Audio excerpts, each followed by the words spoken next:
Hello you beautiful peeps, my name is John, welcome to my channel. This is part 2 of the 5-part series on the Larlo AM-X12. In the first part I did the front suspension and wheel hubs, shocks, and today we are doing the rear suspension, rear section with the shocks and wheels and wheel hubs. So let's get on. So if you've got any problems with the front section, go and watch my video. I will link it here. And then we'll just get into this one straight away. First thing we need to do is take off the front wheel. If you haven't seen that video, the first one, I suggest that you do, because there's basics in there like, you know, wheel nuts, wheel hexes, etc. that I'm just going to skip through relatively quickly today because I've already covered that. But wheel nut off, wheel hex.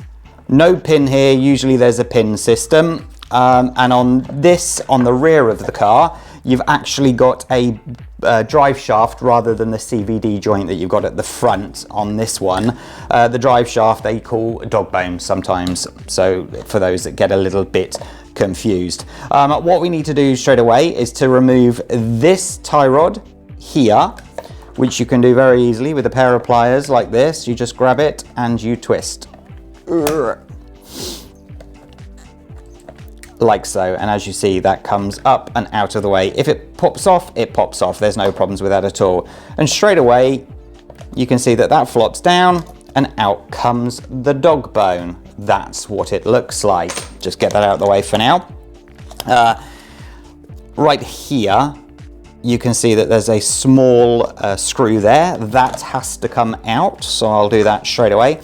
Once again, it's a very important screw. It holds the pin in that holds the whole wheel hub assembly in place. So keep it safe, ladies and gents.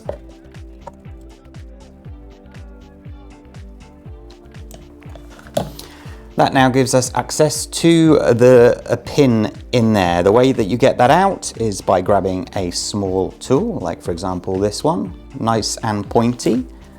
And at the rear, you've got the little hole there. Push it in. Oh,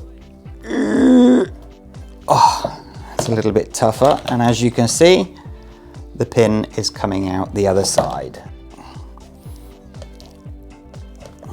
There we go.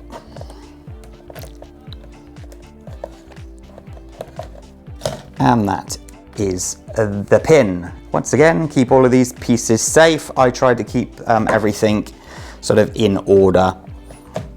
And then that releases this here. I am just going to show you. This now pops out. It is just the wheel hub. And as you can see, usually there's a pin that goes through here that holds the wheel hex in. But on this one, they've got sort of like the groove section there that it slides onto. That's why that's like that. And then you've got the tool bearings. Mine's actually looking like it's a little bit rusty. So for that, I'm going to just put a little bit of oil on that just to make sure it's nice and lubricated. I am going to pop out one of them because I want to measure them. I am 99% sure they are the same size at the front, but it doesn't hurt to check, does it? Okay, so we have, let's do the inner because that's what I did the last time. 0.20, 5.2 millimeters, and then at the actual outer diameter is 0.34 inches, 8.8 millimeters, and then the thickness is 0.11 inches, which is 2.9 millimeters. Is there anything else to show on this? No, there is not. So very simple rear assembly. So I did show everything about the shock at the front, but I will just quickly take this off anyway. It needs to be gotten out of the way.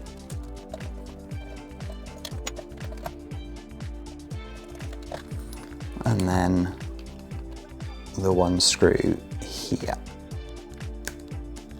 Oops, so sorry.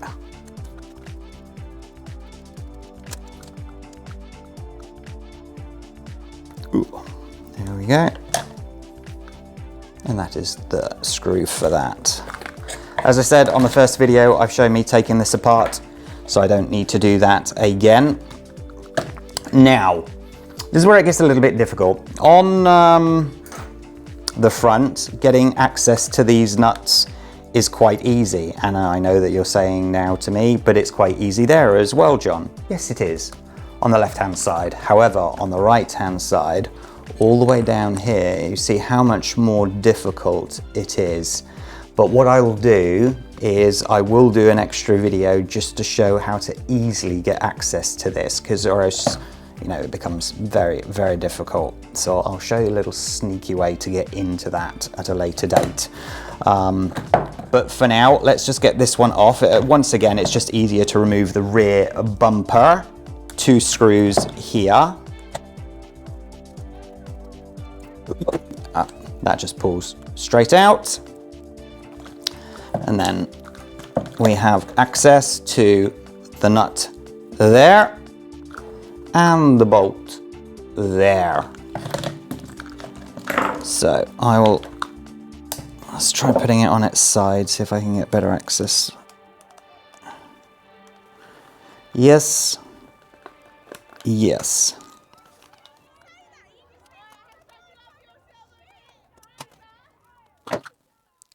That is the nut.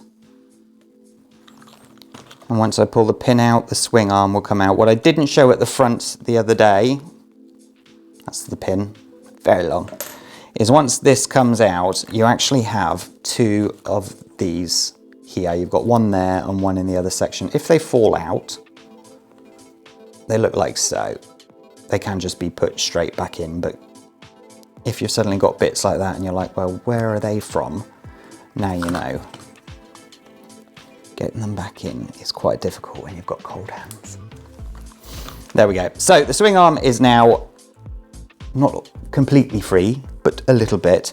Now on the front, I undid that screw there and then just pulled it out. But now I'm just going to show you that this is actually a ball joint here. So you can, if you're just being a bit gentle, twist it off. Come on. That's not what you want to do. Okay, I'm showing you now not what not to do, okay?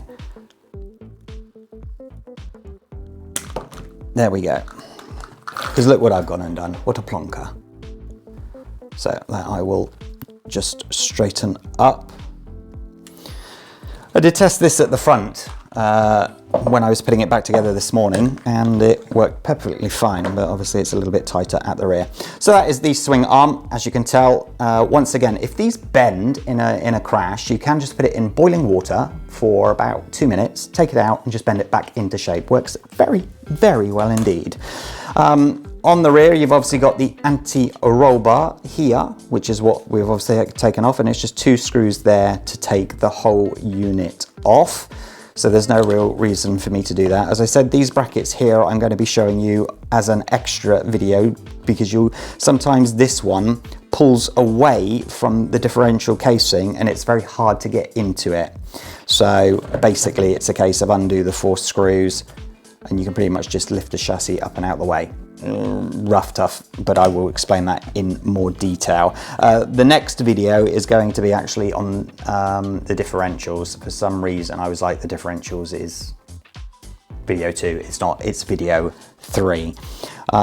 So is there anything else to show? I mean, to take the rear wing off, you've got 1-2 screws there, and then you've got the further 2 screws here to take that off. Again, pretty self-explanatory.